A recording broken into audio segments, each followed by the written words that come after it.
let's talk a little bit about if you've been in a bad car accident or car wreck. There's a lot of people on the roads. We talk about this all the time without insurance. And that is crazy to think about because you're like, how do people not have insurance? So what happens if you're a viewer sitting there going, yeah, I just got in a wreck and the person who hit me doesn't have insurance? Go ahead, Brian. Brian, come on. I've been talking all about hurricanes. This week, one of my very good friends was in a car wreck, and the person who, he was a passenger, the person who rear-ended him said, oh, you don't need to call the police. It's just going to make our insurance go up. We should just, deal with it ourselves.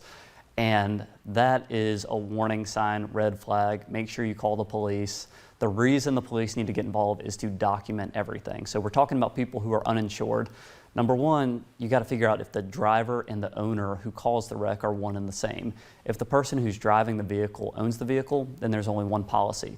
But a lot of times people are driving someone else's vehicle, so there's two different avenues of recovery, the driver or the owner of the vehicle. So that's number one. Number two, if they actually don't have insurance, and I know we talk about this all the time, number one, you need to have collision coverage on your vehicle just in the event there's a car wreck and the person who causes the wreck is uninsured. And then you need what's called uninsured or underinsured motorist coverage. We call it coverage. It essentially kicks in when the person who causes a wreck injures you and either doesn't have enough insurance or doesn't have any insurance. But essentially, anytime there is some sort of claim, whether you're injured at somebody's business, you're injured, on the beach, you're in a car wreck, you need to have everything documented and everyone's name documented, their address, because sometimes we as the lawyer have to go find these people and talk to them about their insurance coverage. And if you decide not to call the police and they write, their name down on a piece of paper, you have no idea who that person actually is, if they're driving their vehicle, if they're driving somebody else's vehicle.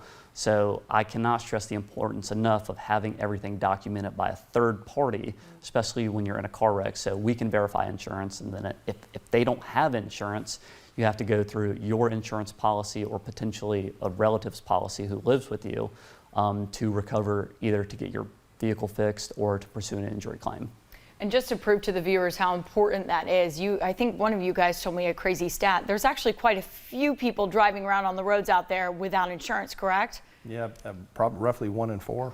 Yeah, and then in Florida, you're not even required to carry bodily injury insurance. Right. So in other words, the only thing you're required to carry is $10,000 in your no-fault benefits, your PIP benefits, and then $10,000 in property damage.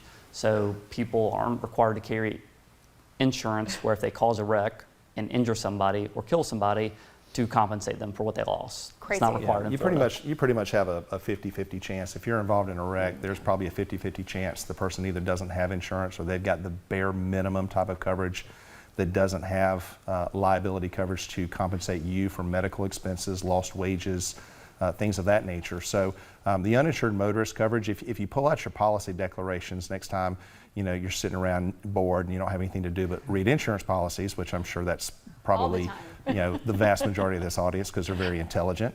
You're going to look at that and you're going to go, hey, I'm looking at these premiums and property damage coverage costs a lot of money and PIP costs a lot of money, but if you look at the premiums that are charged for uninsured motorists, they're actually among the lowest premiums because it's not really a type of coverage that you would expect to be used a lot. The reason property damage premiums are so expensive is because that's the most common type of a claim.